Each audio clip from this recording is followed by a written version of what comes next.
dilakukan sesuai dengan kebutuhan apa dan segala macam, misalnya di COVID-19 lebih ke penanggulangan bencana non alam seperti itu ya anggaran desanya. Nah, apakah di tahun-tahun sebelumnya di Kota Ambon sendiri menilai penggunaan dana desa itu sudah tepat sasarankah? Boleh Bu, mic-nya? Ya, terima kasih.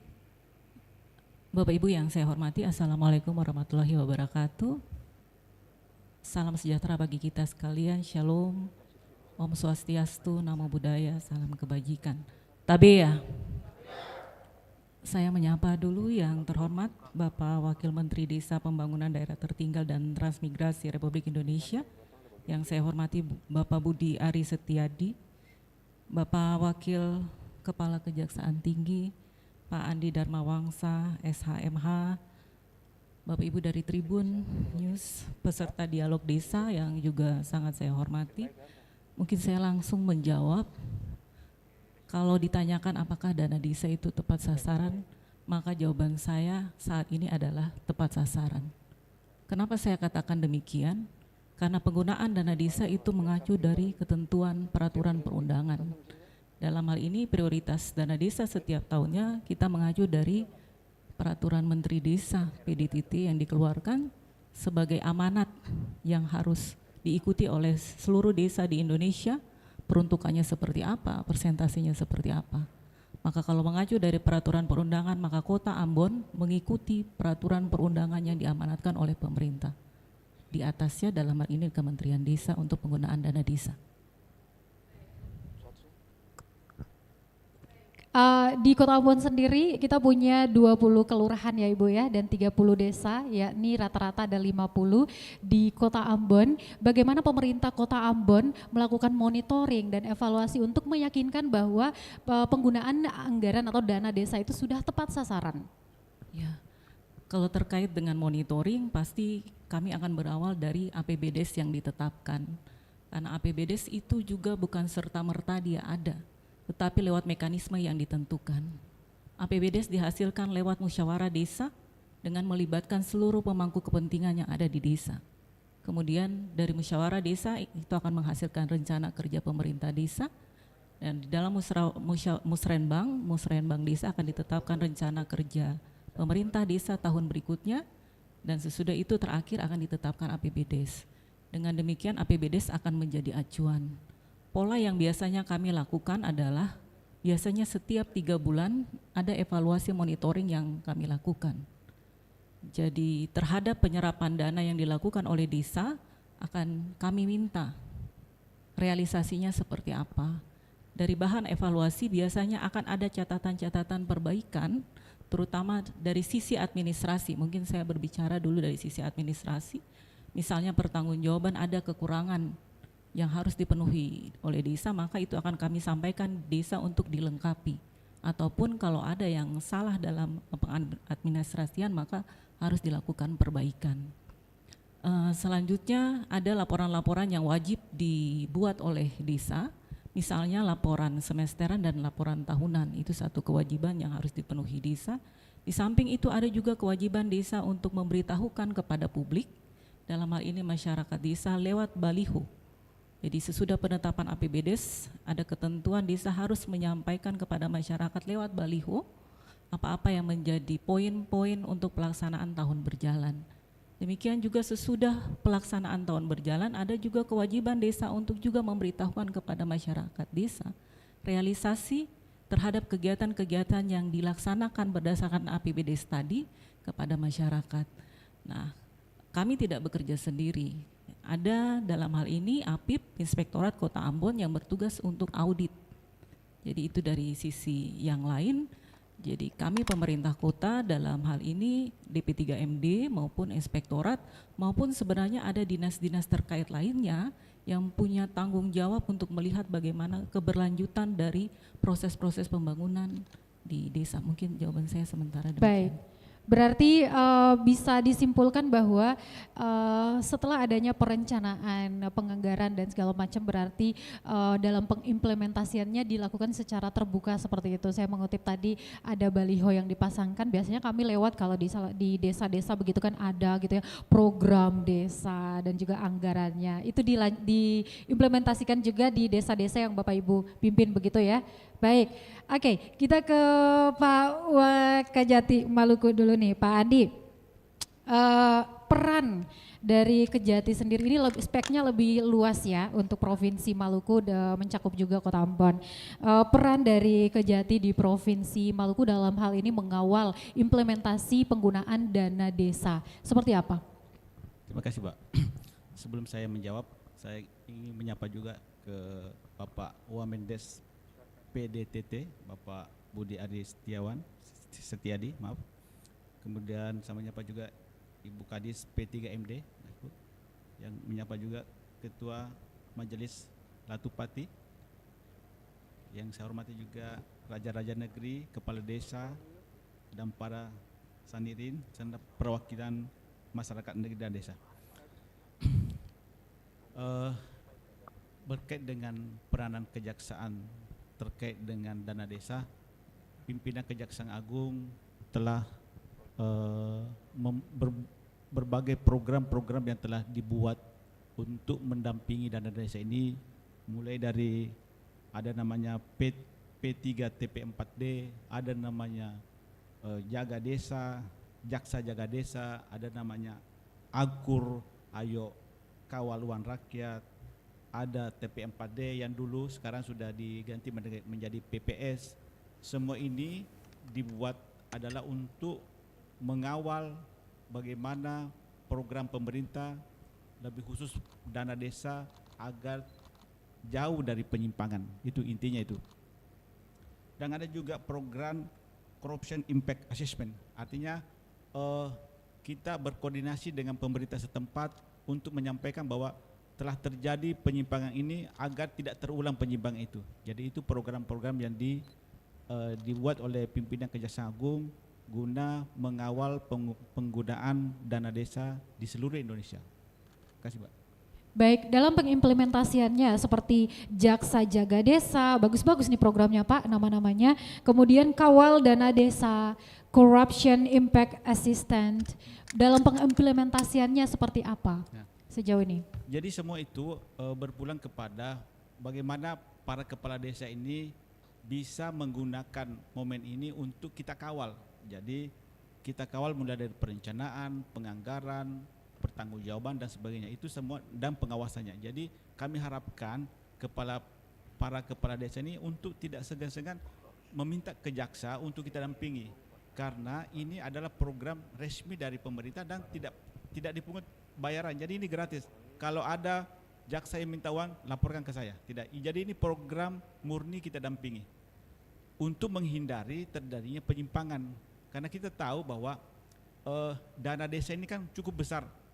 Dari desa ini kita perkirakan begini, 1.200 desa yang ada di Maluku ini, kalau kita rata-ratakan 1 miliar saja, berarti ada sekitar 1 T uang yang beredar di desa ini. Nah, apa dampaknya? Yang kita masih lihat, tadi pagi saya baca koran, masih ada istilah kemiskinan yang ekstrim yang diungkapkan oleh anggota DPR itu. Artinya, maaf Ibu Kadis, kalau dikatakan masih sudah tepat sasaran, mungkin belum maksimal kali, karena masih sekitar 60 dari 1.200 apa yang diungkapkan tadi Pak Ketua, dikatakan bahwa baru 60 desa yang mandiri istilahnya gitu. Artinya uang yang beredar 1 T itu dalam setahun itu belum maksimal digunakan di wilayah masing-masing. Karena masing-masing ada, bahkan saya dengar ada kabupaten yang diputus listriknya karena ketidakmampuan membayar tunggakannya, itu kan menyedihkan sekali. Artinya pemanfaatan dana yang ada dikucurkan pemerintah pusat melalui APBD ini belum begitu maksimal, sehingga mungkin saja ada penyimpangan kah atau ada tidak tepat sasaran kah, itu yang kita mau mendampingi melalui program Jaksa Jaga Desa ini. Terima kasih, Pak. Baik, jadi dari 1.200 desa yang tersebar di Provinsi Maluku, kita punya 11 kabupaten kota, Pak. Dan ada sekitar 60 desa ya yang baru mandiri. 66 desa di Provinsi Maluku yang baru dikatakan mandiri, sementara itu baru sekitar berapa persen, saya agak lelet kalau menghitung matematika nih. Berapa persen begitu dari 1.200 desa yang ada di Provinsi Maluku. Dan temuan dari atau berdasarkan kacamata kejaksaan bahwa tidak semuanya bisa menggunakan dana desa itu dengan maksimal, seperti itu ya Pak ya? Bukan begitu. Artinya kita melihat bahwa masih banyak juga Kajari-Kajari ini masih menangani, jadi begini, dalam setahun itu sekitar 10-an kasus terkait dana desa yang kita tangani. Artinya di masing-masing kabupaten itu ada penyimpangan semacam itu. Kalau mengenai penggunanya yang Ibu Kadis yang harus dijelaskan. Saya hanya berbicara dari sisi hukumnya. Bahwa dari evaluasi kami dari 2021, 2022, 2022 ini rata-rata ada setiap Kajari itu menangani kasus desa. Berarti masih ada penyimpangan yang dilakukan oleh kepala desa. Dan kami evaluasi juga bahwa banyak desa yang belum menggunakan program jaksa ini.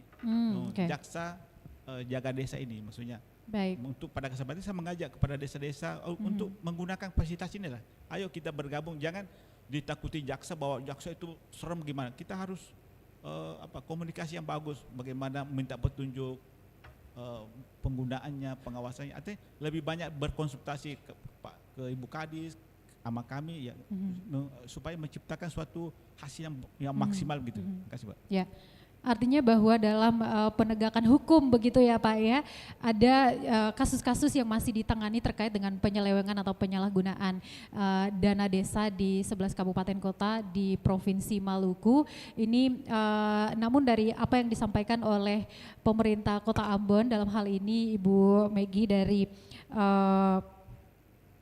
P3MD, bahwa di Kota Ambon sendiri sudah maksimal menggunakan dana desa itu. Nah, lagi-lagi kita balik lagi di program kejaksaan, ada program-program yang tadi dikatakan bahwa belum maksimal dimanfaatkan oleh desa-desa yang ada di Provinsi Maluku. Saya mau tanya di forum ini, Bapak Ibu familiar dengan program-program yang tadi disebutkan oleh kejaksaan, oleh Pak Andi tadi?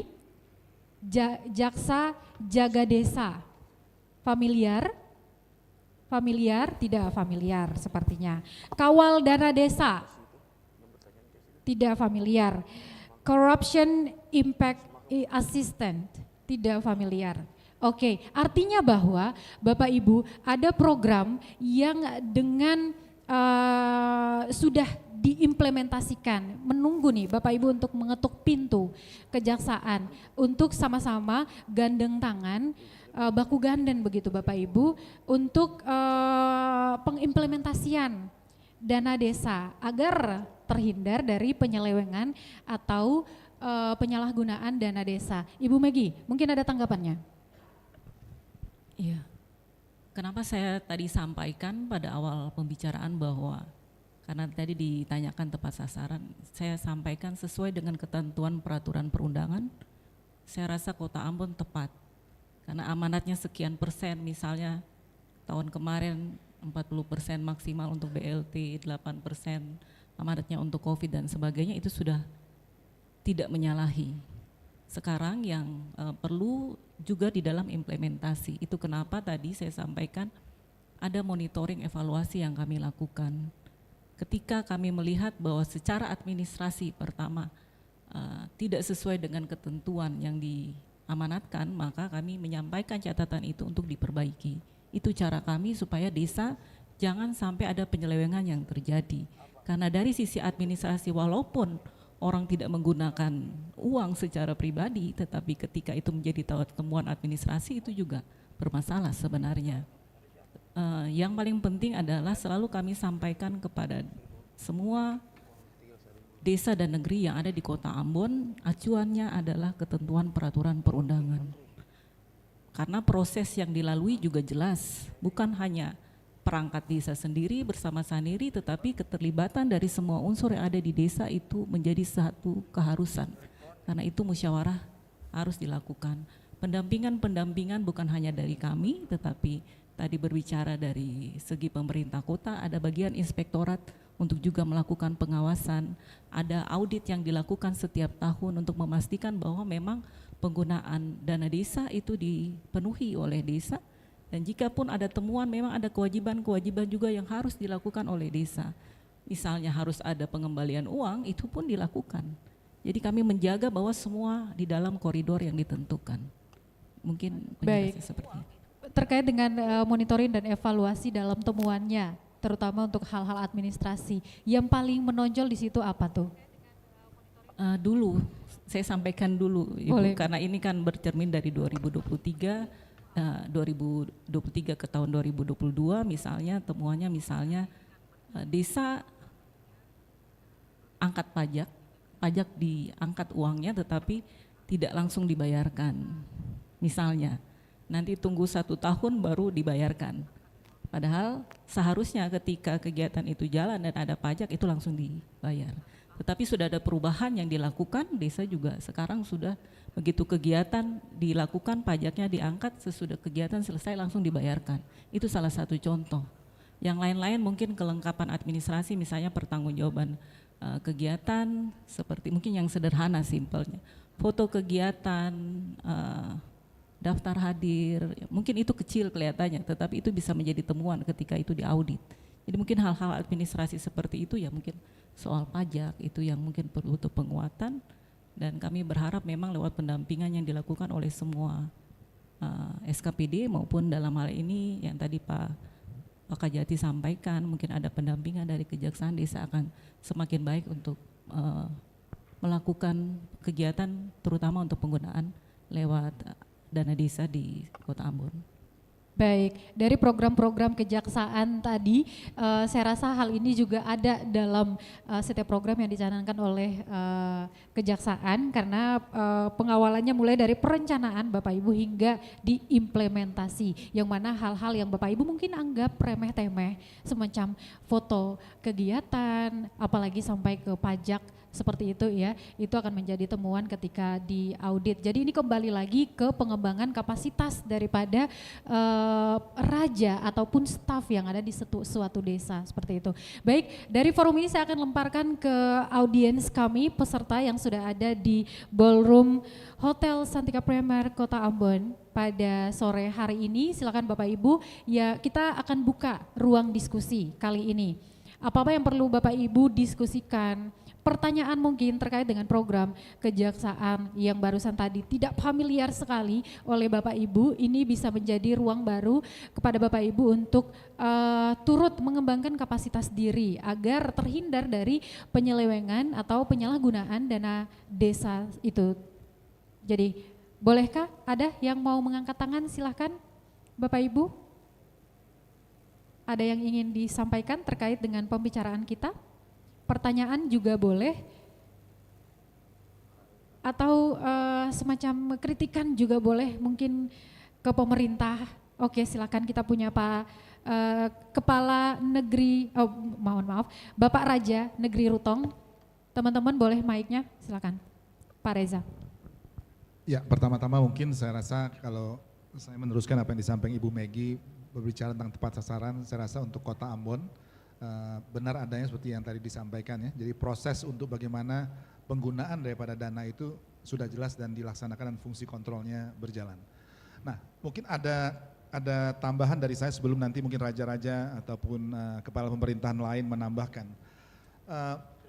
Adalah sekarang misalnya adalah terkait dengan bagaimana efektivitas kita di dalam penyelenggaraan pelaksanaan implementasi dana desa. Sebagai contoh saja ini masukan juga untuk Pak Wakil Menteri. Biasanya dana desa ini kan 40% dan 20% terakhir begitu kira-kira ya. Nah, penyelenggaraan pemerintahan itu mulainya kan bulan Januari tahun yang baru. Nah, tapi katakanlah sebagai contoh tahun ini dana desa ini masuknya adalah di akhir Februari begitu kira-kira, ataupun akhir minggu kedua daripada bulan Februari. Nah, Sementara kita memiliki 11 bulan yang sisa. Nah, saya rasa ke depan usulan saya adalah bagaimana dana itu benar-benar bisa masuk di awal tahun agar pengelolaan kita ini bisa efektif. Kita tidak terburu-buru untuk mengejar pengimplementasian daripada dana desa, mengingat juga ada cuaca. Jadi kalau proyek-proyek program itu terkait dengan infrastruktur, maka itu ada sekian bulan kita tidak bisa melaksanakan program-program infrastruktur yang terkait dengan dana desa. Jadi tolong kita dibantu. Ya, jadi itu satu. Dan kedua adalah bagi negeri-negeri yang sudah naik kelas, desa yang sudah naik kelas. Ya. Nah, biasanya kalau dia naik kelas, seharusnya kan artinya kemampuan mengelola tata kelola pemerintahannya dan proyek program pembangunan menjadi lebih baik. Kenyataannya adalah pada saat naik kelas dari berkembang menjadi maju, itu jumlahnya itu dari yang tadinya mungkin mendapatkan 845 juta, turun menjadi 645 juta. Nah, ini yang saya rasa konsep di dalam bagaimana untuk membuat desa atau negeri ini berakselerasi, maju untuk bertumbuhnya ini, akhirnya ini bukannya memacu untuk lebih bersemangat, tapi akhirnya dipotong, jadi menjadi kepusingan tersendiri bagi kita yang sudah terbiasa mendapatkan 845 juta ini. Nah, jadi mungkin dua hal itu dari saya, dan mungkin silakan saya serahkan kepada raja-raja atau kepala pemerintahan yang lain kalau ada tambahan. Ini kesempatan kita bersama nih, silakan. Baik, nanti akan kami lempar mic lagi ke Bapak Ibu para raja dan juga kepala desa yang ada di sini. Bu Megi, mohon maaf, ada 2 poin yang tadi disampaikan oleh Pak Reza ya terkait dengan waktu kucuran dana desa. Baiknya di awal tahun agar perencanaan implementasi dana desa itu bisa lebih fokus begitu ya. Dan kemudian yang kedua adalah desa-desa yang dari berkembang menjadi maju. Anggarannya kok makin turun, Bu, katanya begitu. Coba gimana responnya, Ibu? Iya, mungkin pertama saya perlu menginformasikan, sebelumnya memang di Kota Ambon itu ada 5 desa mandiri, 21 desa maju dan 4 berkembang.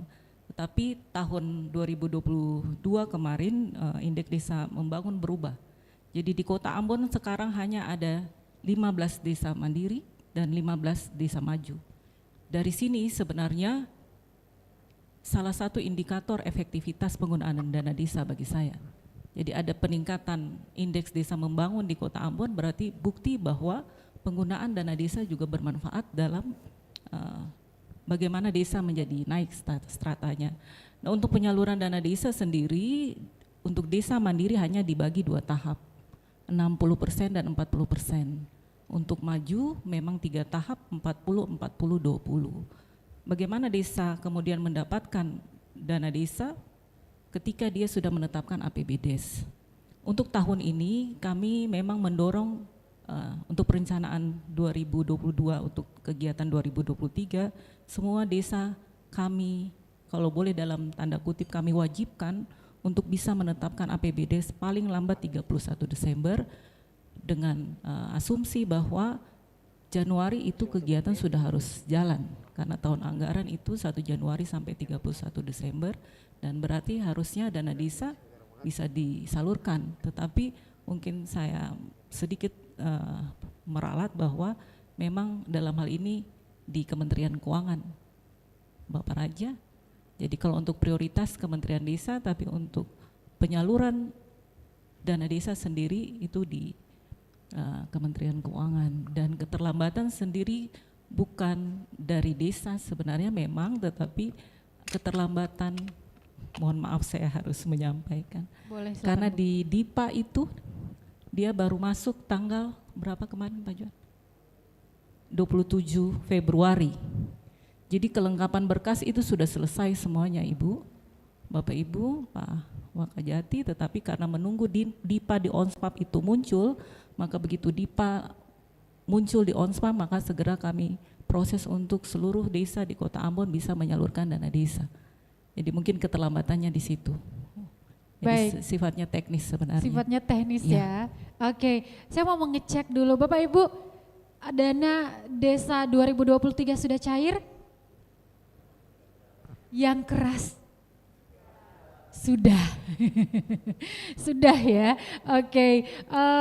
Sudah ada perencanaannya seperti apa, mau digunakan? Seperti yang kita tahu bahwa kita punya prioritas ya untuk pengimplementasian atau penggunaan dana desa di 2023 ini seperti apa. Nanti saya akan balik lagi ke Bapak Ibu, siapkan sekali poin-poin yang mau disampaikan ya Bapak Ibu ya. Kita ke Ibu Megi lagi, Ibu tadi satu poin yang belum terjawabkan, ya terkait dengan naik kelas tadi Ibu. Mohon maaf. Ya, Bapak Ibu terkait dengan naik kelas, kembali lagi-lagi memang soal berapa dana desa yang diperoleh oleh seluruh desa di Indonesia, bukan Kota Ambon saja, itu ada indikator-indikator yang ditentukan. Jadi misalnya saya ambil secara umum saja, ada formula-formula misalnya yang paling umum kita kenal misalnya berapa jumlah penduduk di satu desa. Semakin banyak penduduk maka persentase untuk itu akan lebih besar.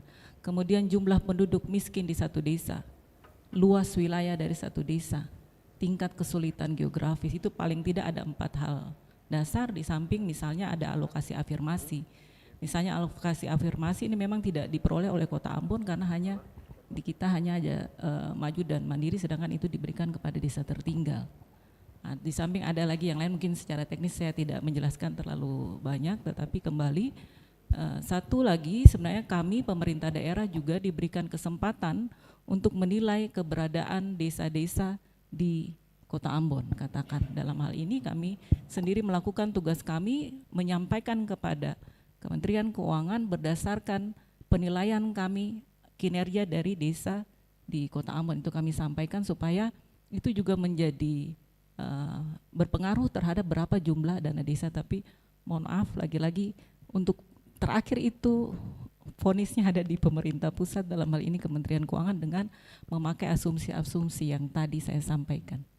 Baik, bagusnya tadi nanti akan kami tanyakan lagi ke Pak Wamen ya terkait dengan hal ini. Oke, kita kembali ke forum diskusi. Bapak Ibu ada yang ingin disampaikan terkait dengan apa yang kita diskusikan pada sore hari ini dari Bapak Ibu? Mungkin pertanyaan, misalnya mau bagaimana caranya supaya bisa didampingi sama Kejati misalnya, atau mau kemana nanti kalau kita butuh pendampingan untuk perencanaan, biar tidak ada lagi desa-desa yang sebenarnya mungkin tidak secara sengaja menyelewengkan dana itu, namun ketidaksengajaan ekspenditurnya tercecer atau lain sebagainya. Oke, saya mau ke Pak Andi. Pak Andi, kalau seperti yang tadi Pak sebutkan bahwa setiap tahunnya hampir ada 10 kasus penyelewengan yang ditangani oleh Kejati Maluku ya. Apa yang menjadi faktor terjadinya penyelewengan itu dari kacamata penegak hukum dalam hal ini Kejati? Terima kasih, Os. Saya luruskan dulu nih ya. Jadi apa yang saya sampaikan ini adalah data secara Maluku ya, secara keseluruhan. Ya. Ini kan ternyata yang kita hadapi ini cuma Ambon ya, Ya. Jadi peserta kami mungkin dari Kota Ambon, tapi ada juga Bapak Ibu Bapak Raja yang menonton kami live di kanal YouTube dan juga Jadi, Facebook fanpage. jangan dianggap bahwa saya kan agak bertentangan data dengan Ibu Kadis, enggak. Katanya Maluku ya mungkin pada posisi ini oke lah, tapi kan fakta data yang ada sama kami di Maluku ini masih ada temuan-temuan yang ditangani oleh kejaksaan dalam kaitan dana desa, itu intinya itu. Jadi berbicara mengenai faktor penyebab penyimpangnya, ada banyak hal yang terjadi. Mulai dari adanya markup, ada juga penggunaan dana yang tidak sesuai peruntukan. Ini semua terjadi sebenarnya karena ini ada beberapa kades itu atau raja itu yang belum memahami pengelolaan dana yang benarnya itu loh, itu ya. Sehingga mereka terjadi penyimpangan situ. Jadi selama penyidikan atau penuntutan yang kami lakukan di kejaksaan itu, penyimpangan yang banyak kita temukan adanya markup, ada duplikasi anggaran, ada pengutang atau potongan-potongan dari oknum pejabat di kecamatan dan di kabupaten.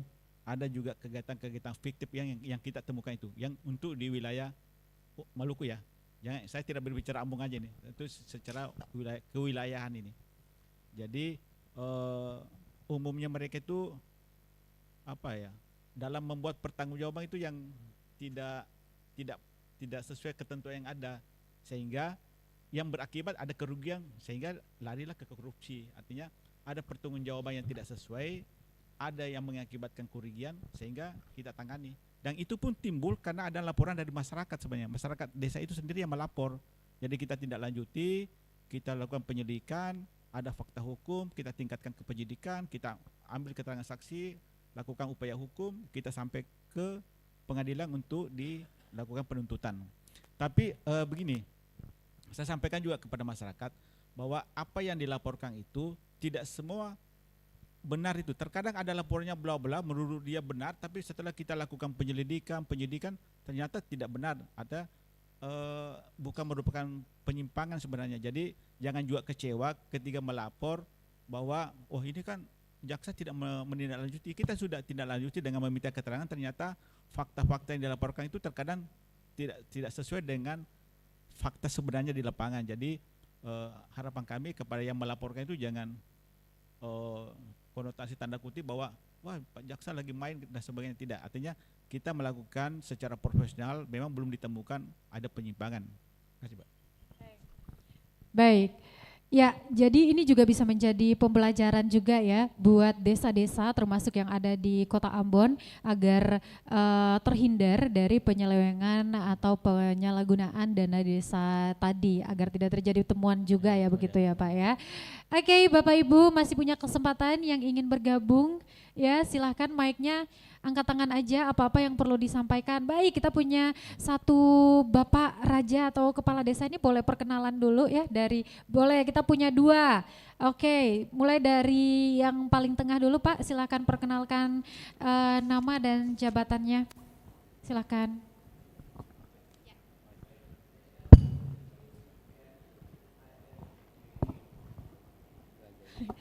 Oke, mic-nya boleh dikesini dulu. Saya salah lihat nih, saya tadi kesini, mohon maaf.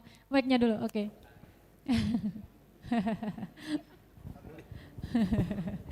Pak, mohon berdiri Pak. Iya, baik saya langsung saja, saya Yosi Muryani, Raja Negeri Hatiwe Kecil. Ya, menyikapi apa yang tadi disampaikan oleh Bapak Ibu narasumber, mungkin saya tertarik dengan jaksa jaga desa. Ini saya juga baru dengar Pak. Artinya dari sisi kita awam, kadangkala kita dengar jaksa itu kayak bikin kita takut Pak. Nah dalam kondisi masyarakat yang majemuk, tentunya pasti ada yang suka dan tidak suka Pak. Sehingga kalau kita ada berselahan pendapat atau gimana, kadang kita jadi sasaran Pak untuk dilaporkan. Nah kadang yang tadi saya bilang jaksa ini mungkin itu kita juga harus terima keadaan bahwa harus lakukan seperti itu. Dan saya cuma mau tanya caranya seperti apa mereka berkantor atau satu minggu datang berapa kali, karena kadang-kadang dengar jaksa juga jangan-jangan ini kita diintip seperti apa itu Pak. Jadi saya cuma mau tahu yang seperti itu saja. Terima kasih. Baik Pak Yosi, ya Pak Yosi dari Raja Hatiwe Kecil ya. Tadi memang kalau dengar jaksa turun desa tuh kayak menakutkan begitu ya Pak ya. Jangan-jangan lagi mau ini lagi. Pak silakan tanggapannya. Terima kasih host.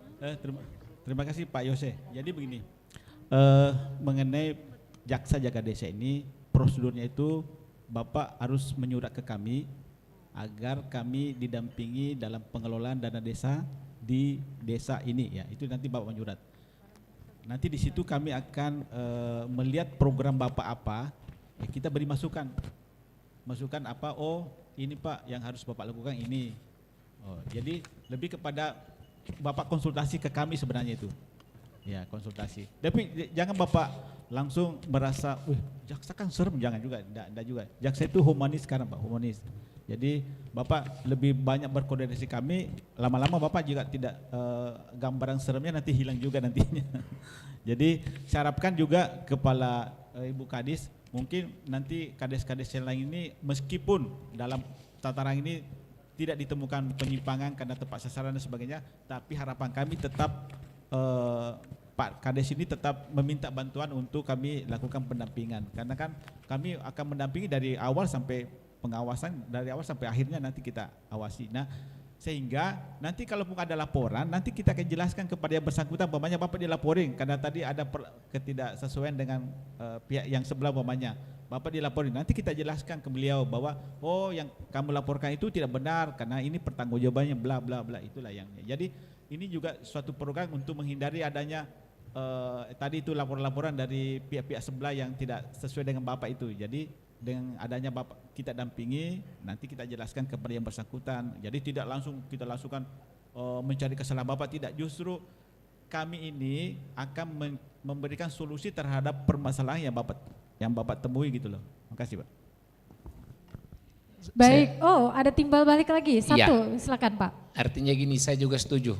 Sasaran kita ke Kejaksaan Negeri atau Kejaksaan Tinggi. Nah, karena Bapak berada di wilayah Kota Ambon, Bapak nanti bisa menyurat ke Kejaksaan Negeri Kota Ambon. Baik Pak, jadi satu saja Pak. Kadangkala tadi yang saya bilang, apa kita harus mendatangi kejaksaan atau mungkin kejaksaan ya 1 minggu 1 kali ke kita. Itu kadangkala masyarakat ini pikir ini seragam ini sudah masuk di sini, wah Pak, itu kita jadi bulan-bulanan di masyarakat tanpa mereka tahu seperti apa. Jadi yang tadi saya bilang, kadangkala kejaksaan datang untuk kita berkolaborasi, untuk kita punya program, tapi kadangkala juga masyarakat salah persepsi, jaksa supriksa. Ya, makasih. Demikian Pak. Ya, jadi Bapak nanti menyurat ke Kejaksaan Negeri Kota Ambon, terus nanti dari situ nanti ada komunikasi lebih lanjut. Nanti Bapak bisa minta bahwa Pak, kami mohon Bapak nanti memberikan penyuluhan kepada masyarakat kami tentang ABCD. Nanti kita kasih umpamanya mulai dari tindak pidana umum kah, tindak pidana khusus, kita nanti akan jelaskan ke masyarakat. Nanti Bapak tinggal menyiapkan tempatnya, masyarakatnya kita datang memberikan penjelasan ke mereka. Jadi jangan di otak kita lebih awal tentang seremnya kejaksaan dulu, jangan. Artinya humanisnya dulu kita kedepankan. Terima kasih. Baik, clear ya Pak Yosi ya. Jadi memang menjadi kekhawatiran bapak-bapak raja nih ya kalau seragam coklat ini udah turun di desa-desa. Jadi alangkah baiknya mungkin tadi saran dari Pak Yosi itu adalah sosialisasi secara terbuka dulu ke masyarakat terkait dengan apa yang menjadi program bapak-bapak dari kejaksaan. Kemudian dilanjutkan dengan konsultasi gratis Pak. Meskipun memang di Kota Ambon seperti yang tadi disebutkan oleh Ibu Megi bahwa dalam pengimplementasiannya sudah tepat sasaran. Namun Bapak Ibu mau pintar, mau cerdas dalam pengelolaan dana itu ya, dan terhindar dari penyelewengan atau penyalahgunaan dana desa, apalagi sampai kan Bapak-bapak, oke, itu bisa ditemani oleh tim penegak hukum dalam hal ini kejaksaan agar bisa lebih dipahami lebih jauh. Baik, kita punya satu lagi, silakan mic-nya yang paling di sini dulu ya. Tadi saya sudah menunjuk beliau tapi larinya agak ke sini tuh. Silakan Pak. Berdiri mohon. Yes. Ya, selamat sore Pak Wamen Kementerian PDDT, Pak Wakajati, Ibu Kadis dan para raja, para kades maupun para sendiri yang hadir di saat ini. Saya Melki Pak dari Negeri Soya. Ada 3 hal yang mau saya sampaikan. Yang pertama, tidak beda-beda jauh dengan apa yang disampaikan oleh Pak Raja HTW kecil terkait dengan pendampingan dari kejaksaan. Pak, kita di desa negeri ini kalau mau dibilang dalam tanda kutip Pak, kita udah diborong. Karena kalau tidak salah itu ada MOU dari Kepolisian, Kejaksaan Agung dan dari Kementerian PDTT kalau tidak salah Pak. Kemudian kita diawasi juga oleh inspektorat dari dinas maupun dari kecamatan sampai di camat. Jadi dalam tanda kutip kita diborong Pak. Sehingga seperti yang tadi Pak Raja Hatio Kecil bilang, sebenarnya untuk melangkah kadang-kadang kita takut. Jangan sampai kita bikin A salah, bikin B salah. Jadi itu kita mohon perhatian dari dinas dan juga dari kejaksaan karena terkait dengan pendampingan ini Pak. Tahun 2019 Pak kalau nggak salah, ketika ada sosialisasi tentang pendampingan kejaksaan ini di Hotel Marina Pak, itu kami dari Negeri Soya pernah memasukkan surat ke kejaksaan untuk meminta pendampingan. Kalau tidak salah ada tim apa itu P4 apa itu dulu Pak. Tapi kemudian ketika saya konsultasi dengan Aspidum sama Aspidsus, katanya nilainya masih di bawah 100. Jadi ya kejaksaan sekedar memantau dari luar Pak. Tapi kemudian kita bilang ya tidak apa-apa kalau memang mau memantau dari luar, tapi secara resmi kita menyurati untuk meminta pendampingan dari kejaksaan. Kemudian yang tadi melanjutkan yang tadi Pak Raja Hati Kecil, kalau seandainya Pak petugas dari kejaksaan masuk untuk pendampingan, mohon Pak jangan pakai pakaian yang Bapak pakai. Pakai aja pakaian preman Pak. Seperti tadi itu kan mengganggu psikologis perangkat desa, raja maupun masyarakat desa. Kadang-kadang kan asumsinya negatif Pak.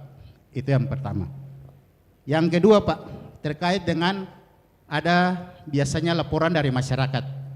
Karena masyarakatnya tidak suka kepada raja atau kepada kades, mereka langsung loncat pagar Pak. Lapor kepada Kejaksaan Negeri atau kepada Kejati. Tidak melalui inspektorat atau tidak melalui dinas lagi. Nah ini juga menjadi catatan dan kami harapkan bahwa dari kejaksaan kalau memang menerima laporan-laporan seperti itu ada dugaan korupsi, mohon dikembalikan ke inspektorat Pak. Biar kita melihat dulu apa-apa yang memang dugaan temuan-temuan itu dari masyarakat.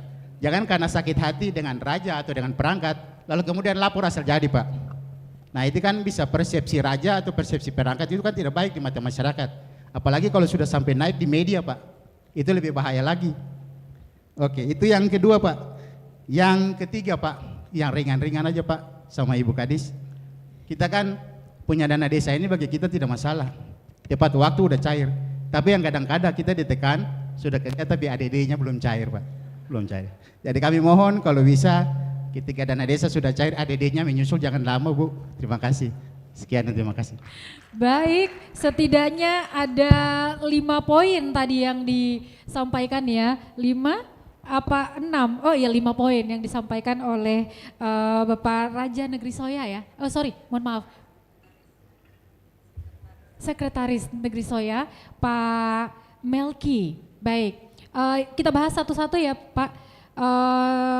Terkait dengan kendala pendampingan yang tadinya sudah ada surat yang dimasukkan ke Kejati, namun akhirnya harus menerima begitu bahwa pendampingan atau pengawasan hanya dilakukan dari luar saja. Bagaimana itu Pak?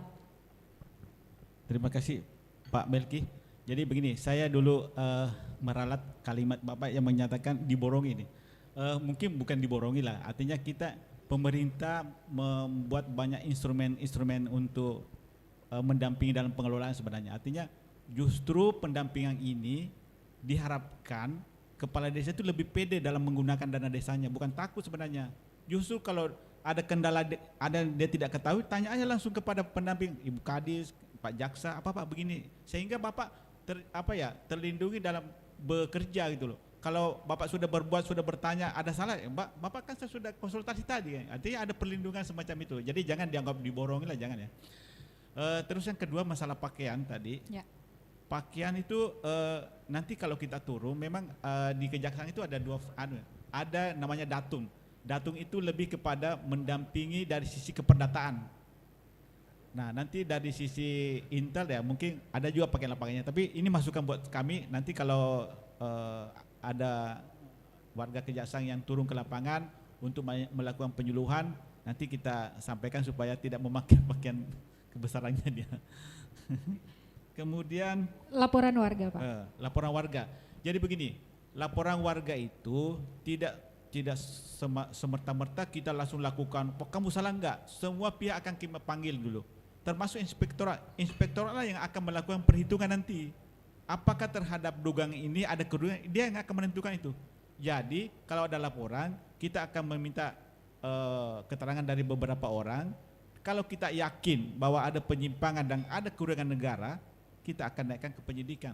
Namun demikian sebenarnya begini, pendekatan yang kita lakukan sekarang lebih kepada pencegahan. Umpamanya begini, kalau ada penyimpangan, ada kerugian, kita himbau untuk dikembalikan sebenarnya. Dalam tahap penyelidikan ya, kita himbau.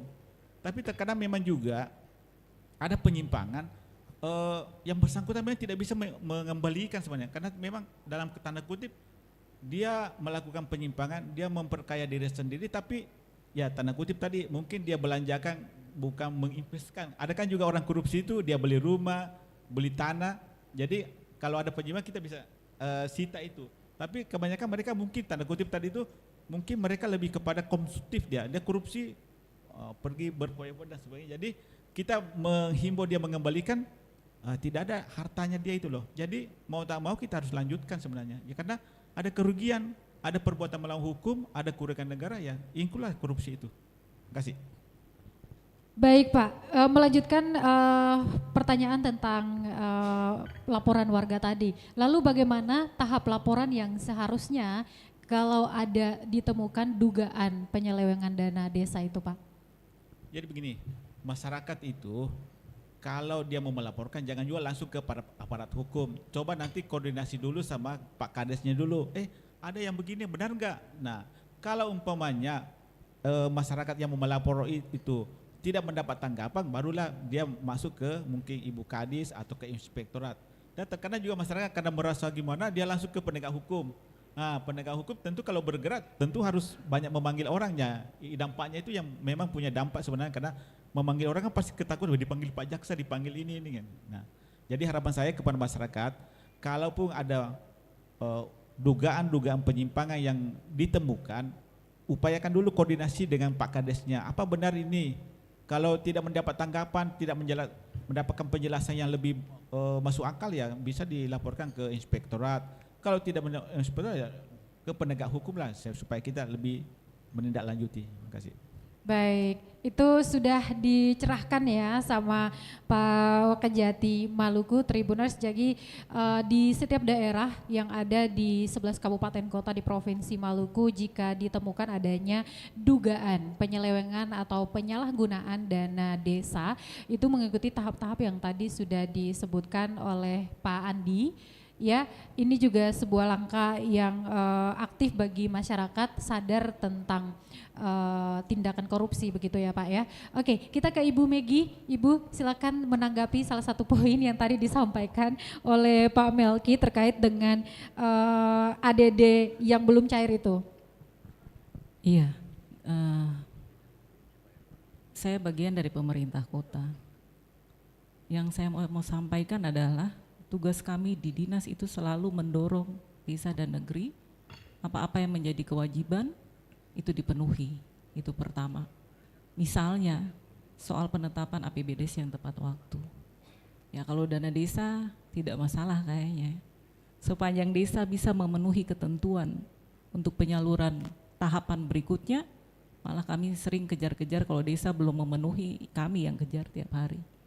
Kapan, kurang di mana, masalahnya apa yang bisa kami bantu, apa yang bisa kami fasilitasi.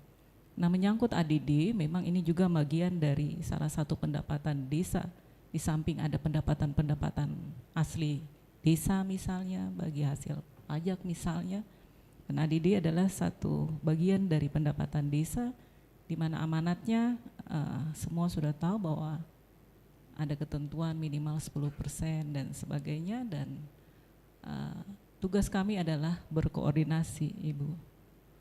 Selalu saya sampaikan kepada desa dan negeri menjadi tanggung jawab kami secara moral. Ketika itu belum ditransfer masuk dan menjadi keresahan. Karena itu ditransfer dalam hal ini dari BPKAD, bukan oleh kami, tetapi lewat BPKAD kota ke rekening kas masing-masing desa dan negeri. Jadi mungkin saya tidak secara spesifik, tapi mudah-mudahan minggu ini dan ADD cair, pasti. Tepuk tangan dulu, tepuk tangan yang semangat.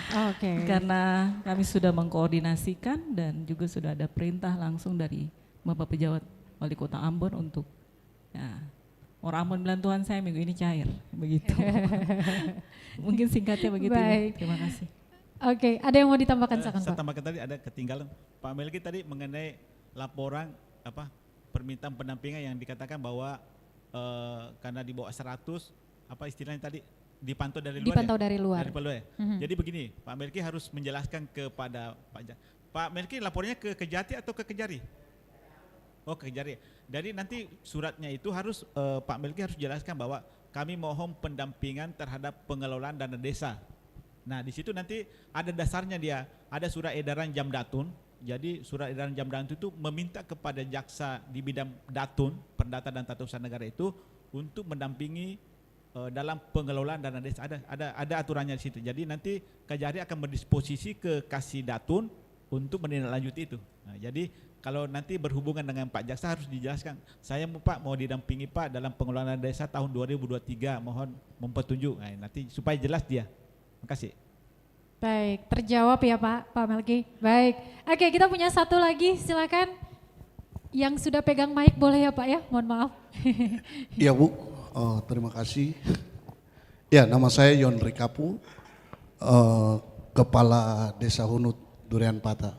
Ya, Pak Wakil Kejaksaan dan Ibu Kepala Dinas, memang cuman bukan semacam ini, cuma masukan saja buat terutama bagi Pak dari Kejaksaan.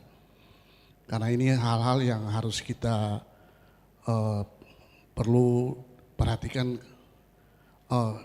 Yang saya mau sampaikan buat Bapak, apakah yang berseragam seperti Bapak itu semuanya jaksa Pak?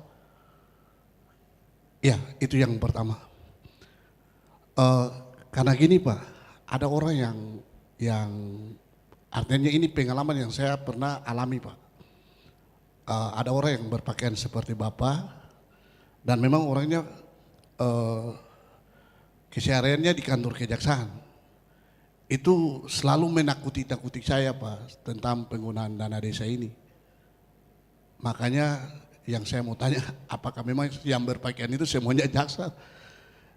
Karena itu Pak, ada ujung-ujung dia menakut-nakuti, ujung-ujungnya WA masuk, Pak Kades tolong dong bantu saya tiket ujung pandang. Ini jujur Pak, saya harus katakan ini jujur Pak. Ini saya tidak main-main. Ujung-ujungnya seperti gitu Pak. Makanya yang jadi persoalannya kadang-kala kita kepala desa ini bukan takut di penjara atau takut diteror terus Pak, takut. Sehingga yang saya harapkan ke depan nanti kalau seandainya orang-orang seperti begini, tindakan-tindakan apa yang harus kita lakukan Pak. Karena artinya juga ini bukan dialami oleh saya, tapi ada juga teman saya yang lalu yang berikut Pak, yang saya mau bilang buat Bapak bahwa kalau kita lihat bahwa di Kota Ambon ini untuk masalah-masalah seperti penggunaan dana desa ini bermasalah itu tidak ada Pak, saya jamin tidak ada karena kita punya inspektorat yang sangat tanggap, kita punya dinas DP3MD juga yang selalu mendampingi dan memberikan pendamping yang profesional sehingga kita bisa melakukan menggunakan dana desa ini dengan sebaik-baik mungkin Pak. Jadi harapan kami ke depan untuk Bapak dari Kejaksaan, seandainya kalau memang ada persoalan di kami, coba sama-sama kita dengan inspektorat supaya kita bersinergi Pak. Karena yang seperti tadi yang teman dari Soya bilang itu, kadang-kadang kalau Bapak don turun yang pakaian dinas di kantor desa, itu masyarakat punya pemahaman yang lain Pak. Jadi mungkin itu saja Pak, terima kasih.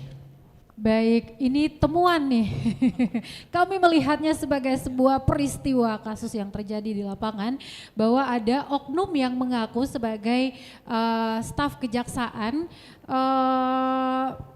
meminta atau menarik begitu ya, apa sih bahasa yang pas untuk ini? Menakut-nakuti ya, pemerasan itu namanya, terhadap kepala-kepala desa atau raja terkait dengan hal-hal yang seharusnya menjadi pribadi seperti itu. Inilah kenapa salah satu faktor yang kemudian menjadi ketakutan para raja ataupun kepala desa di Kota Ambon ketika sudah berhubungan dengan baju yang coklat-coklat begitu ya Bapak ya. Silakan Pak. Ya, terima kasih Pak.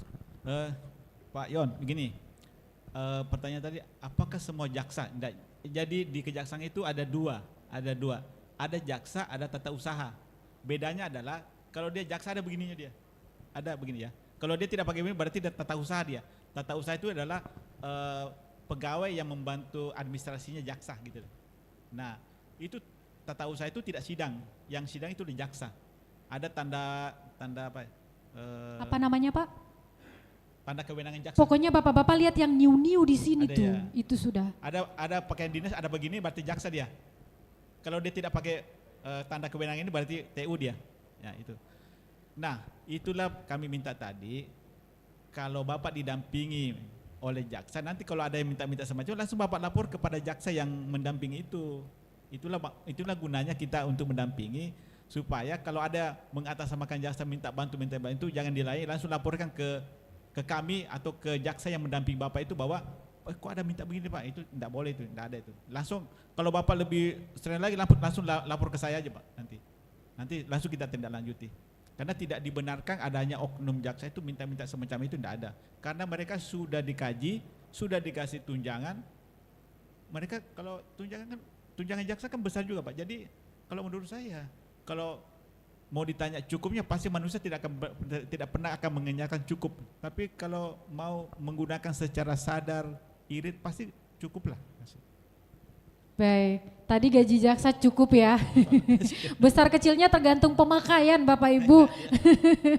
Baik, jadi kalau ada temuan-temuan seperti itu langsung saja dilaporkan, itulah gunanya adanya pendampingan dari kejaksaan ya. Jadi Bapak Ibu tak perlu takut untuk didampingi oleh Bapak Ibu dari kejaksaan, menghindari hal-hal bukan saja kasus penyelewengan dana desa, tapi hal-hal yang tadi tuh terjadi seperti itu. Artinya Bapak Ibu menderita batin begitu ya, harus menerima WhatsApp atau telepon berupa teror atau pemerasan seperti itu.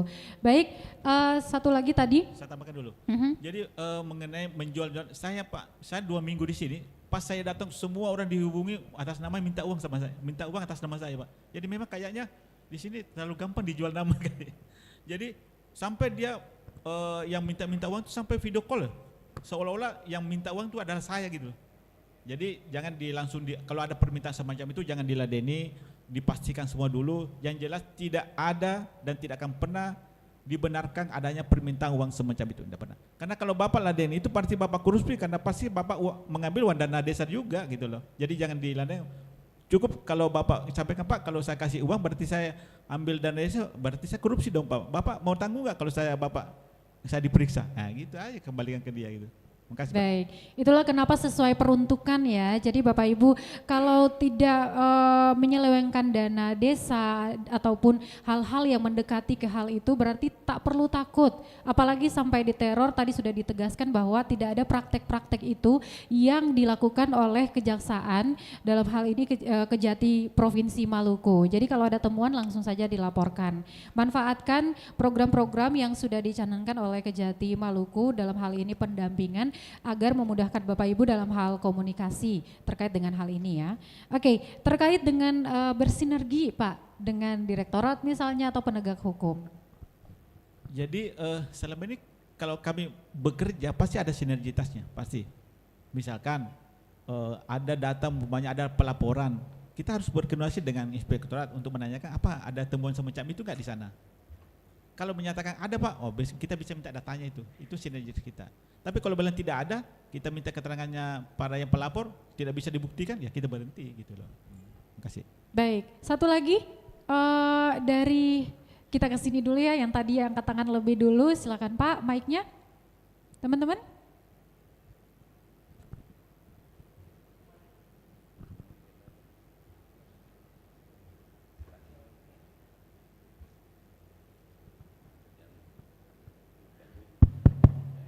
Terima kasih kesempatan yang diberikan kepada saya. Saya perkenalkan nama saya Samsudin Menor, Kepala Desa Oyame. Izin Pak Wakil Menteri, izin Pak Kejaksaan, izin Ibu Kadis. Yang terhormat Wakil Menteri Desa, Pembangunan Daerah Tertinggal dan Transmigrasi. Yang terhormat juga yang mewakili pemerintah Kota Ambon, Ibu DP3 MD.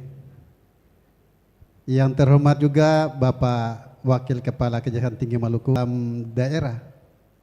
Sampai sekarang ini saya belum tahu itu seperti apa itu. Tolong dijelaskan Ibu supaya ketemu juga bisa dapat dagang. Itu saya sampai kurang lebih 1 tahun ini beta berjalan nih Bu, tidak pernah memakai perjalanan dinas dalam daerah. Itu. Yang kedua, bahwa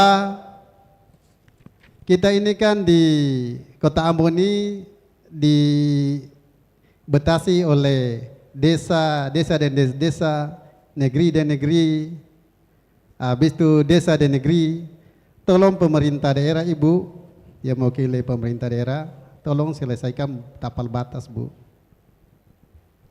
Karena ini juga mengganggu kita punya proses pembangunan ke depan. Iya. Ada lagi Pak? Yang ketiga, saya di daerah saya di tahun 2018, 19, 20 itu petani sangat banyak, Bu. Tetapi sekarang ini sudah berkurang. Sudah 335 orang. Saya punya daerah itu mata pencariannya, kita punya petani sana itu bercocok tanam. Kalau dulu wali kota dulu MJ Papilaya katakan bahwa desa Wayame yang ada di khususnya dusun Keranjan dengan 7 dusun yang ada di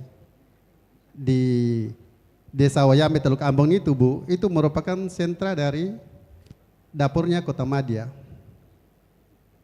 Tapi coba bayangkan, Bu, masalah bantuan untuk pertanian itu, Bu, itu sering kita tidak dapat dari pemerintah. Kita cuma dapat dari dana-dana aspirasi dari para anggota-anggota dewan. Saya sangat takut jangan sampai di tahun-tahun 2000 ke atas, 2025, kita punya generasi milenial untuk melanjutkan estafet para bapaknya itu tidak mau bercocok tanam lagi. Karena mengapa? Karena tidak pernah dibantu. Seperti alat-alat modern, mereka kerja dengan manual saja. Nah, ini nanti dia dampak negatif buat inflasi sayur-sayuran yang ada di Kota Ambon. Harapan saya lewat pertemuan ini, saya mengharapkan kepada Wakil Menteri, Ibu yang mewakili pemerintah Kota Ambon, tolonglah memperhatikan petani-petani kita. Ibu, terima kasih Ibu. Saya juga masalah dana desa untuk tahun 2023 sudah cair, alhamdulillah Bu. Saya juga senang. Hanya dana desa, anggaran dana desa tahun ini sedikit terlambat, akibatnya saya juga masih lemah, Bu. Saya belum dapat gaji 3 bulan Ibu. Itu. Kalau kejaksaan, Pak Kejaksaan, saya ini salah satu, saya tidak pernah takut Bapak Kejaksaan.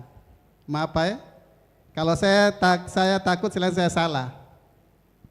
Malah yang saya senang itu kalau logo sini namanya suatu pengayom ya Pak ya, satu keadilan. Nah, jadi saya senang Pak, kalau senang tadi kalau Kejaksaan jaga desa itu saya lebih senang Pak. Artinya saya mengharapkan supaya mungkin ada Pak sering turun ke desa-desa kami untuk bisa adakan kerjasama dengan kita supaya bagaimana kita bisa cara mengelola dana desa atau anggaran dana desa. Itu. Baik. Terima kasih. Ya. Baik, terima kasih Pak Samsugi ya.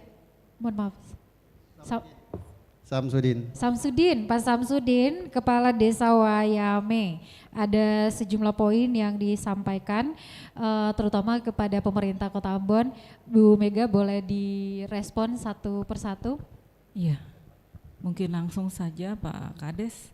Ini pertanyaan pertama, perjalanan dinas dalam daerah saya pernah ada apa? Yang harusnya jawab tuh Bapak, bukan beta. Kenapa begitu? Karena anggaran itu dianggarkan di dalam APBDes. Itu pertama. Jadi di kesempatan ini Bapak yang seharusnya kembali ke desa, tanya perangkat apakah ini ada tidak di dalam APBDes. Kalau ada itu bisa diminta. Kalau Bapak melakukan perjalanan dinas misalnya ada tugas ada surat masuk untuk kegiatan di kota, katakan oleh dinas mana begitu, oleh pemerintah kota dalam hal ini, surat tugas itu menjadi salah satu poin. Lalu kemudian biasa orang bilang lembar merah sebagai bukti Bapak melakukan perjalanan dinas, itu nanti dibayarkan uang perjalanan dinasnya Pak. Mungkin ini agak teknis, nanti sesudah ini kita bisa sambung untuk penjelasannya, tetapi sepanjang itu dianggarkan di dalam APBDes dan kemudian ada perjalanan resmi yang Bapak lakukan, itu bisa nanti. Mungkin ini teknis, mohon izin nanti sesudah ini bisa saya jelaskan lebih lanjut mengenai permintaan untuk perjalanan dinas dalam daerah ini. Baik. Kemudian lanjut mengenai tapal batas desa dan negeri, memang ini menjadi satu permasalahan sampai sekarang yang terutama untuk desa negeri yang berada dalam kota Ambon maupun yang berbatasan dengan Kabupaten Maluku Tengah. Ini biasanya memang tidak segampang yang kita pikirkan, terutama untuk Wayame misalnya, batasnya termasuk dengan wilayah Kabupaten Maluku Tengah. Kalau secara tupoksi untuk yang berbatasan dengan kabupaten lain nanti tupoksinya ada di bagian tata pemerintahan Pak. Kalau mungkin kelurahan dan kelurahan selama ini tidak terlalu menjadi masalah, tetapi biasanya antar desa terutama dalam hal ini negeri, orang akan berasumsi mengenai batas petuanan. Padahal yang dimaksudkan di sini adalah batas administrasi. Nah, cuman begitu bilang batas desa, batas negeri langsung ini beta pung tanah, saya boleh masuk, tapi yang dimaksudkan oleh pemerintah di dalam ini bukan bicara soal petuanannya tetapi batas administrasi supaya ada kejelasan ketika pemerintah desa atau negeri menjalankan tugas sesuai dengan wilayahnya. Mungkin ini memang menjadi PR Pak, tadi menjadi kewajiban pemerintah kota juga untuk melihat supaya Bapak Ibu di desa negeri dalam wilayah kota Ambon ketika bekerja juga lebih tenang karena punya batas wilayah yang jelas. Ini menjadi PR kami juga di pemerintah kota Ambon. Kemudian hal ketiga mengenai bantuan kepada petani. Salah satu bantuannya yang bisa kemudian diberikan kepada petani lewat sebenarnya penggunaan dana desa. Kenapa saya katakan begitu? Karena amanatnya 20% dari dana desa itu juga dipakai untuk ketahanan pangan Pak. Dan ada bagian dari petani, ada bagian dari nelayan, sepanjang itu menjadi prioritas yang disepakati di dalam musyawarah desa untuk menggunakan 20% itu sesuai dengan kebutuhan masyarakat, maka itu bisa digunakan. Jadi salah satunya dana desa juga bisa untuk bantuan kepada petani. Kemudian tadi Bapak mengatakan dalam hal ini berarti menyoroti kami pemerintah kota tidak pernah memberikan bantuan. Dana aspirasi itu juga berasal dari uang pemerintah kota. Itu kita harus sampaikan Pak. Itu juga bagian dari APBD.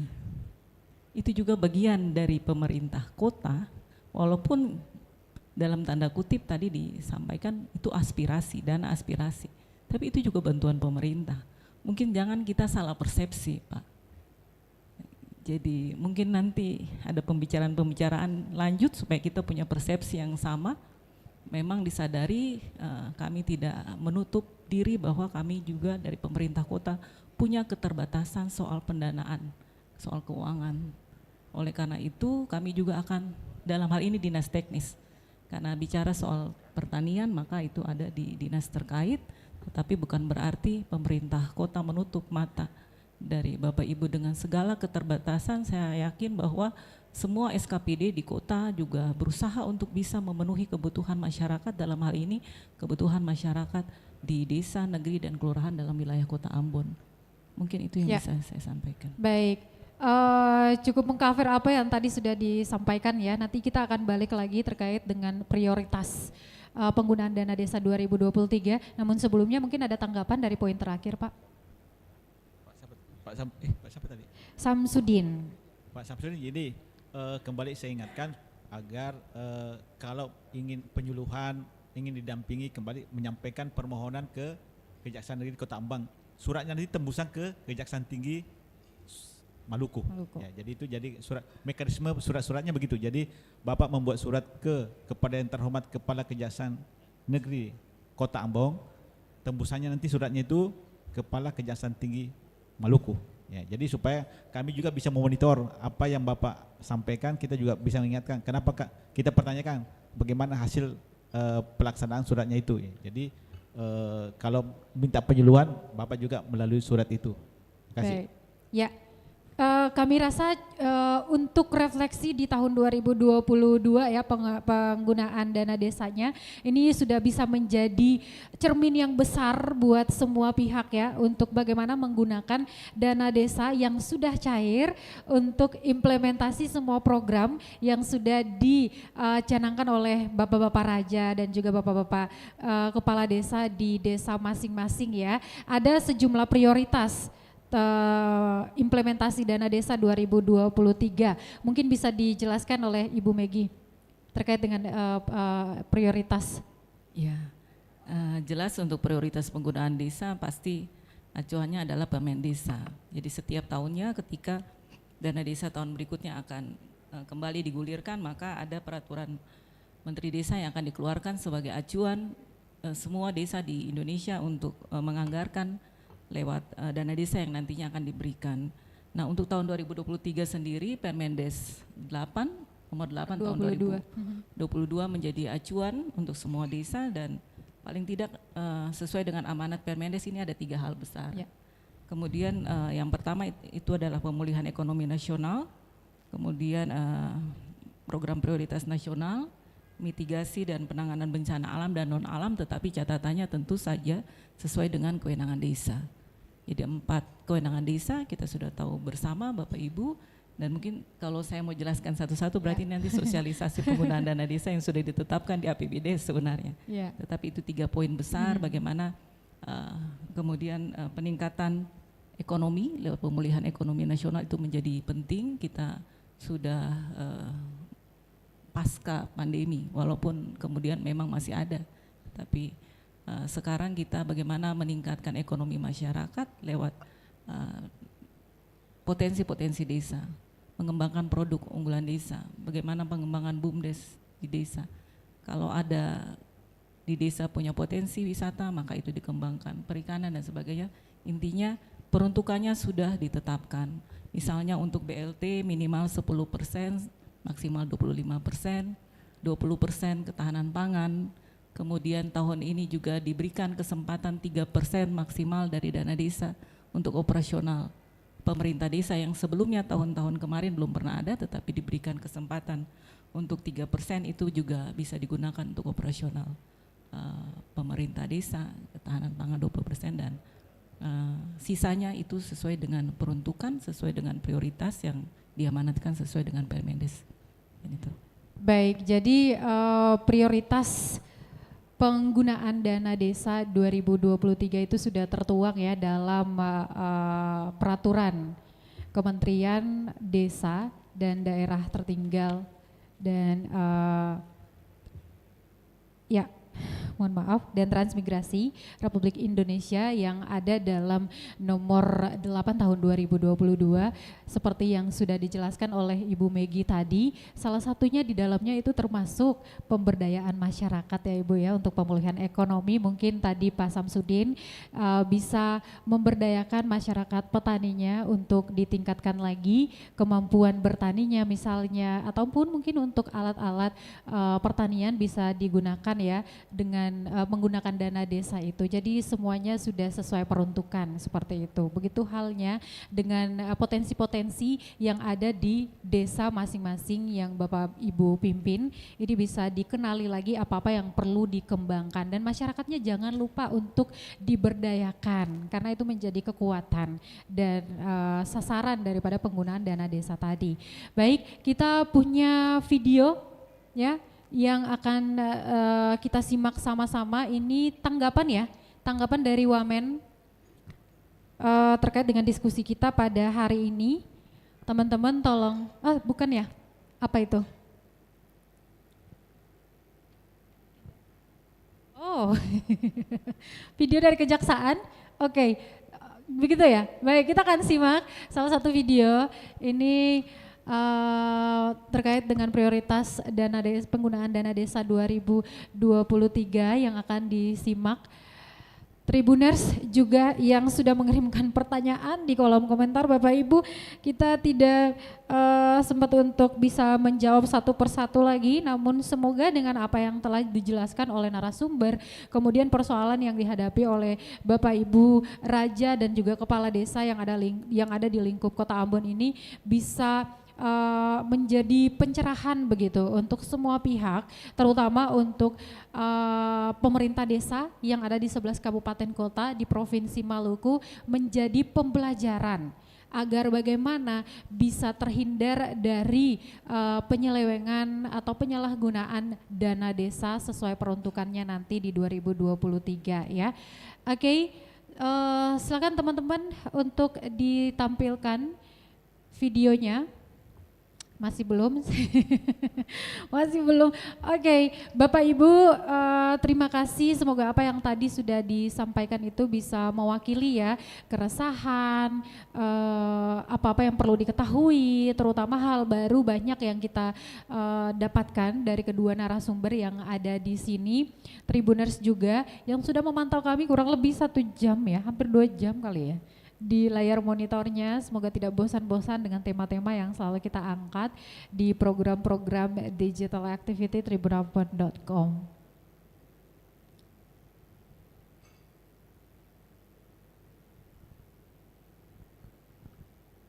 Ya, kita boleh satu lagi deh yang tadi sudah mengangkat tangannya. Bapak Raja, satu lagi yang mau menyampaikan sebelum nanti akhirnya kita tiba pada kesimpulannya. Mic-nya tolong. Ya, terima kasih Ibu narasumber. Yang saya hormati Bapak Ibu narasumber dan Ibu moderator. Assalamualaikum warahmatullahi wabarakatuh. Salam sejahtera untuk kita semua. Selamat sore, Tabea. Tabea. Apa yang disampaikan oleh Ketua Umum Bapak Jaksa tadi sangat menggugah ketua hati Bapak Ibu saudara semua. Untuk itu Bapak Raja dan Ibu Raja semesta takut dan Bapak Kejaksaan dan Kepolisian, kalau dana desa ini dari 2018 itu sudah diawasi oleh 3K, Kepolisian, Kejaksaan, dan KPK. Jadi semesta takut Bapak Ibu, katong kerja ikut apa saja yang dia pengaturan itu. Di saat ini juga Ketua minta terima kasih bagi Tribun Ambon yang sudah bisa menyelenggarakan acara ini. Ini luar biasa sekali. Ketua beri aplaus kapa Bapak Ibu, karena kalau saya Tribun Ambon, Ketua saya bisa tetap muka di sini. Bapak Ibu saudara semua, beta Ketua Saniru Tumuri, nama Christopher Samea Putih. Apa yang disampaikan oleh Ketua Umum Bapak Jaksa tadi, beta pikir ini kalau jaksa masuk negeri, dia kadang-kadang baru dia masuk negeri, orang tahu Bapak Raja sudah masalah. Ini tidak boleh. Dan ini perlu ditingkatkan. Bapak Jaksa jangan marah. Bapak dong punya tugas untuk jaksa masuk desa ini, jangan sekedar asal ngomong, tapi bukti nyata. Itu yang kita harapkan. Kalau Bapak dong segala waktu masuk desa, berarti orang di negeri yang kagum-kagum lagi. Karena Bapak dong segala waktu ada untuk mengawasi cara pemakaian dana desa di desa negeri. Orang susah yang pikir kata raja itu dia punya masalah. Beta pikir hal ini harus perlu ditingkatkan. Bapak Jaksa jangan marah. Dan jangan marah kalau Bapak Jaksa turun kata negeri yang kasih apa-apa, karena Bapak tadi bilang suara uang jalan, uang segala macam di Jaksa. Jadi begitu Bapak Jaksa jangan marah. Lalu yang berikut, apa yang disampaikan oleh Ketua Ibu Kepala Dinas tadi dari Dinas DP3MD, selama ini dari 2018 itu program dana DPU. Dari PU bisa menghitung kegiatan standarisasi pekerjaan itu. Dan ini analisa pekerjaan ini, Ibu dong harus betul-betul koordinasi dan Dinas PU. Supaya jangan desa-desa itu tahu lain tinggi, lain rendah, nanti Ibu bukan salah. Oh ini desa ini salah, desa ini yang betul. Desa di negeri dan yang ada di Kota Ambon ini, jangan pas kali Ketua pikir ada negeri emas atau desa emas, itu tidak boleh. Katong berdiri semua sama tinggi dan duduk sama rendah. Itu yang katong harapkan seperti itu. Di Ambon sini katong bersyukur dari 2018 dana desa ini sudah ada di Kota Ambon Bapak Ibu. Ini terus terang Bapak Ibu, beta ini sendiri dari 2012. Katong dari 2012 itu Natal itu cuma dapat 50.000 Bapak Ibu untuk uang Desember saja Natal tahun baru. Katong bersyukur dana desa ini ada. Jadi jangan katong bok melonok akan Bapak Ibu akan ada perkatuan semua pun hidup. Jadi teman-teman dari negeri-negeri ini usul kalau boleh Ibu kasih turun angka cepat-cepat ataukah hubungi dari pusat supaya kami bisa cair cepat-cepat. Ini sudah pulang Ibu. Artinya katong cerita semua ini dapur kalau siapa nyala juga katong cilaka lah Ibu. Mungkin itu saya beta bisa sampaikan atas pertanyaan beta. Terima kasih. Selamat sore. Tabea. Tabea. Baik, terima kasih. Itu tadi disampaikan oleh Saniri Hutumuri ya, Pak Christopher. Terima kasih dan langsung saja disambut oleh Pak Kejati untuk poin pertamanya ya. Ini kolaborasi terkait dengan pengawasan dari pihak-pihak terkait termasuk dalam hal ini kepolisian, kejaksaan dan juga KPK. Makasih Os. Terima kasih Pak Kris atas dukungannya. Tentu program-program Jaksa Jaga Desa ini tentu kita akan tingkatkan. Tapi kami harapkan juga dari para kepala desa untuk aktif meminta pendampingan gitu loh. Artinya program ada, Bapak persilakan untuk meminta ke kami. Nah, mengenai biaya gratis, tis. Nah, sampai 3 tis loh itu. Terima kasih Pak. Baik, tadi sudah ya terkait dengan pencairan sudah dijelaskan juga sama Ibu Megi mungkin. Tapi ada yang mau ditambahkan ataukah sudah pas tadi biar nggak diulang-ulang? Iya, kalau Adidi tadi jawab kayaknya. Yes. Kakang lewat tadi Pak. Udah lewat. Jadi itu sudah menjadi komitmen Kalau bersama Adidi, juga ya Ibu ya? Tadi sudah saya sampaikan bahwa itu menjadi tanggung jawab moral kami Ibu. Untuk Adidi kami tahu bahwa fungsi kami untuk koordinasi sudah kami jalankan. Tadi kita pakai bahasa, Tuhan saya minggu ini cair Bapak. Oke. Jadi kita jual rasa kalau di desa dan negeri, karena seperti kalau ketong PNS tiap bulan dapat gaji, maka perangkat juga demikian, tentu saja dibarengi dengan kewajiban-kewajiban. Salah satunya adalah laporan pertanggungjawaban. Kita kasih ingat. Jadi tahun ini mungkin sedikit merubah pola Ibu, jadi kita sudah ada dengan Siskeodes online. Apa yang diminta bulan ini wajib dipertanggungjawabkan bulan depan. Kalau saya ketong kunci sistem. Baik. Kita harus sampaikan resmi supaya ketong juga terhindar dari yang tadi banyak-banyak masyarakat curiga dan sebagainya. Salah satunya pergunakan semua media yang ketong bisa pakai. Baliho mungkin, website, sistem informasi desa supaya semakin banyak ada contoh-contoh baik di sini yang ketong bisa belajar, misalnya dari Kepala Desa Hunut, Pak Kades semua kegiatan diupdate serta merta. Dalam hari itu juga semua kegiatan jadi terinformasikan ke masyarakat apa saja yang ketong lakukan di desa. Ada bangun jalan setapak, ada kegiatan sosialisasi, ada penanganan stunting, ada pemberian BLT dan sebagainya. Semakin banyak informasi diberikan kepada masyarakat, maka semakin sedikit kecurigaan yang timbul. Ya memang ada satu dua dalam pengalaman kami karena masalah pribadi kemudian ya begitulah. Walaupun sebenarnya desa sesudah tadi Pak Wakajati sampaikan ternyata tidak menjadi temuan. Baik. Mungkin satu tambahan saja soal keterlibatan dinas PU supaya meluruskan Pak Ketua Saniri, itu juga dilakukan. Sebenarnya ada desa-desa yang meminta pendampingan dari dinas PU. Tetapi kami juga membuka kesempatan ada yang namanya pendamping desa yang secara profesional tugasnya juga bisa menghitung rap-rap. Kenapa kita tidak mempergunakan? Di samping itu juga ada masyarakat di desa yang punya kemampuan untuk menghitung. Dan kami juga memberikan kewenangan kepada desa yang bisa menetapkan ASB-nya, misalnya untuk pekerjaan fisik, tidak mungkin kami pukul rata. Ambil contoh desa Galala yang berada lebih dekat di pusat kota, Batu Merah dan sebagainya, tidak mungkin dia punya harga bahan itu akan sama dengan teman-teman di desa negeri di kawasan Lek Timur Selatan yang butuh harus pikul, harus angkut, transport.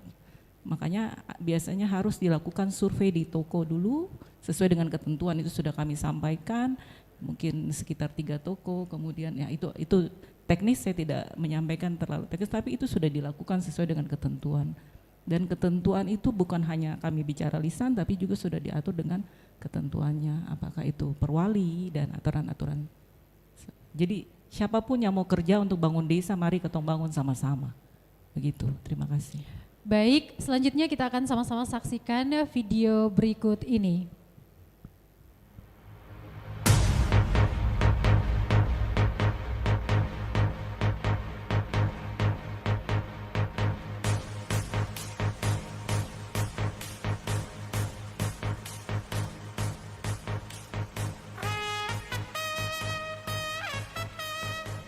Assalamualaikum warahmatullahi wabarakatuh.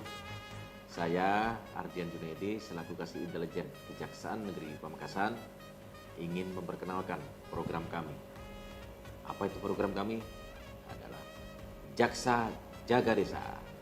Apa itu Jaksa Jaga Desa? Jaga desa itu adalah kami harus mengkawal dana desa. Dan kebetulan kami menggandeng Polres, Inspektorat, Dinas DPMD dan Kecamatan untuk mengkawal dana desa ini. Dan patut diketahui di Pamekasan ini ada 178 desa. Dan alhamdulillah sampai detik ini, bulan Desember ini, kami sudah turun ke 120 desa. Masih kurang beberapa lagi desa yang harus kami kunjungi. Nah, dan kebetulan hari ini kami harus turun di Kecamatan Padamawu untuk melihat desa yang ada di kecamatan tersebut. Ya, mau tahu kegiatan kami? Ayo, tapi sebelumnya saya harus lapor dulu nih sama pimpinan saya, Pak Kajari. Ikutin saya ya. Check it out.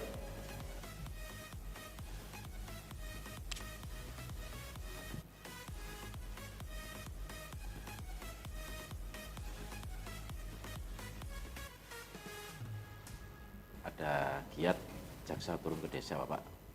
Dan ini sementara sprint kami, kiat hari ini di Kecamatan Padamawu, Bapak. Ya, turun ke 20 desa, Bapak. Ya, siap. Siap, Bapak. Siap.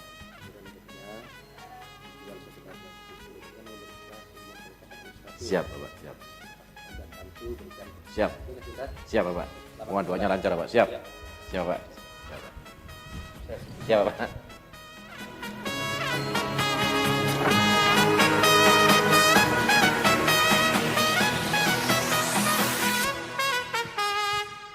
Southern slang, I speak it every day. I'm trying to get it poppin' each and every way. It's one nation under goons. My goons are stripping all these cats down there, they're under rules.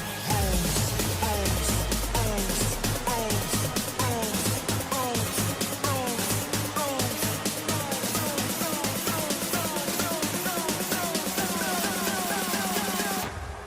rules, Narco.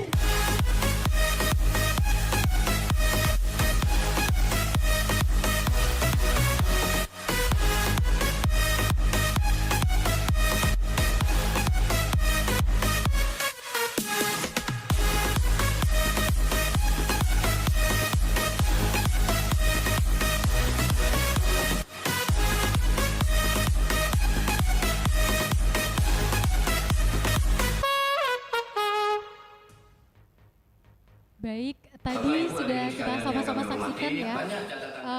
Seperti inilah suasana dari Kejati Provinsi Maluku dalam hal mengimplementasikan salah satu program unggulannya yaitu Jaksa Jaga Desa. Nah, seperti yang tadi sudah disampaikan oleh Pak Andi juga, bagaimana supaya Bapak Ibu bisa menggunakan salah satu fasilitas ini dengan sebaik-baik mungkin agar Bapak Ibu bisa lebih mandiri ke depannya dalam hal mengimplementasikan semua penggunaan dana desa di di desa masing-masing. Tak terasa kita sudah ada di penghujung diskusi atau dialog desa untuk kali ini. Kami menyampaikan permohonan maaf dari Pak Wamen ya, karena masih ada pertemuan-pertemuan beliau yang tidak bisa ditinggalkan sehingga beliau tidak bisa bergabung di akhir dialog kita pada sore hari ini. Namun yang jelas harapannya adalah bagaimana bapak-bapak dan juga ibu-ibu bisa mengimplementasikan semua dana yang sudah diberikan negara kepada pembangunan desa-desa di Kota Ambon khususnya dan di Provinsi Maluku pada umumnya. Diharapkan kita semua bisa membangun Indonesia dari timur, yakni Provinsi Maluku. Dan poin-poin yang tadi sudah disampaikan juga oleh Ketua Majelis Latupati Kota Ambon ya, banyak dari poin-poin itu sudah kami diskusikan bersama. Terkait dengan selaras pembangunan dana desa yang mana keterhubungan antara pemerintah Kota Ambon, desa-desa yang ada di Kota Ambon dan juga di lingkup Provinsi Maluku, dan aspek pendampingan dalam hal ini peningkatan kapasitas dari para pemerintah desa, saniri maupun staf itu juga sudah diobrolkan bersama narasumber kami. Kepatuhan tata kelola dana desa Pak Reza juga sudah dicerahkan ya. Poin-poin ini semoga dari ruang ini Bapak Ibu juga sudah bisa mendapatkan pencerahan. Kalaupun Bapak Ibu bisa belajar dari desa satu antara desa lainnya yang merasa sudah dalam kategori naik kelas atau maju begitu ya, seperti yang tadi sudah disebutkan, kita punya beberapa desa yang ada di Kota Ambon yang sudah mencapai kelas itu. Bapak-bapak dan juga ibu-ibu raja di desa lain juga bisa mencontohi apa yang sudah diimplementasikan agar peruntukan dana desa itu lebih tepat sasaran begitu, agar kita sama-sama bisa saling membangun. Kita akan mendengarkan closing statement dari kedua narasumber kami. Saya mulai dari pemerintah Kota Ambon, dalam hal ini diwakilkan oleh P3MD, Ibu Megi, silakan. Ya, dari saya terakhir mungkin kaitannya dengan bagaimana menggunakan dana desa yang tepat sasaran. Mari bangun desa, mulai dengan perencanaan yang baik. Ketika kita merencanakan dengan baik, itu sebagian dari awal keberhasilan.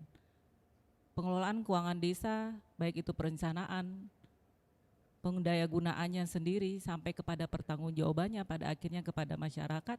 Karena apapun yang kita lakukan sebenarnya tujuan besarnya mengarah kepada bagaimana meningkatkan kualitas hidup manusia di wilayah desa, meningkatkan kesejahteraan masyarakat desa dan mengurangi kemiskinan.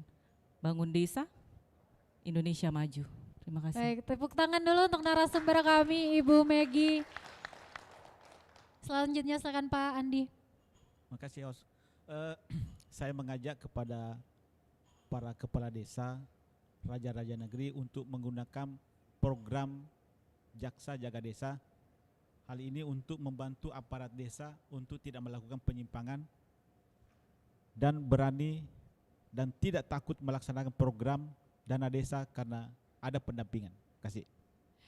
Baik, tepuk tangan sekali lagi untuk narasumber kami, Wakejati Maluku Pak Andi Darmawangsa, dan Tribuners, Bapak Ibu Raja Kepala Desa Negeri yang tersebar di Kota Ambon ini. Semoga apa-apa yang sudah tertuang dalam Peraturan Menteri Desa Pembangunan Daerah Tertinggal dan Transmigrasi Republik Indonesia nomor 8 tahun 2022 tentang prioritas penggunaan dana desa 2023 ini bisa implementasikan sebagaimana mestinya, dan tak perlu takut jika Bapak Ibu tidak melakukan kesalahan.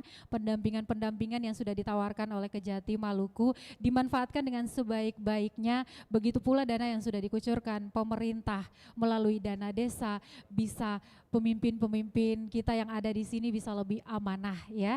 Kita semua berdoa untuk pembangunan yang lebih baik lagi Maluku untuk Indonesia. Boleh tepuk tangan untuk kita semua. Baik, Tribuners yang sudah memantau kami di layar monitornya mengikuti dialog desa dengan tema prioritas penggunaan dana desa 2023. Semoga bisa menjadi pembelajaran kepada kita semua terutama di 11 kabupaten kota dalam pengimplementasian dana desa di 2023 ini. Sekali lagi kami mengucapkan terima kasih untuk pemerintah Kota Ambon, dalam hal ini diwakilkan Kepala Dinas Pemberdayaan Perempuan, Perlindungan Anak, Masyarakat dan Desa Kota Ambon Ibu Megi Lekatompesi, dan juga Wakil Kejaksaan Tinggi Provinsi Maluku Pak Andi dan Mawangsa sudah hadir bersama kami. Tak lupa untuk para peserta kami yang hadir dari berbagai negeri atau desa yang ada di Kota Ambon. Kita akan jumpa umur panjang ya Bapak Ibu, membahas hal-hal yang lebih menguntungkan, membawa pembangunan terhadap bumi raja-raja ini ke depannya. Akhir kata saya Ajeng Hatalea beserta tim tribunambon.com yang bertugas pada sore hari ini dari Hotel Santika Premier Kota Ambon. Kami pamit, Amato.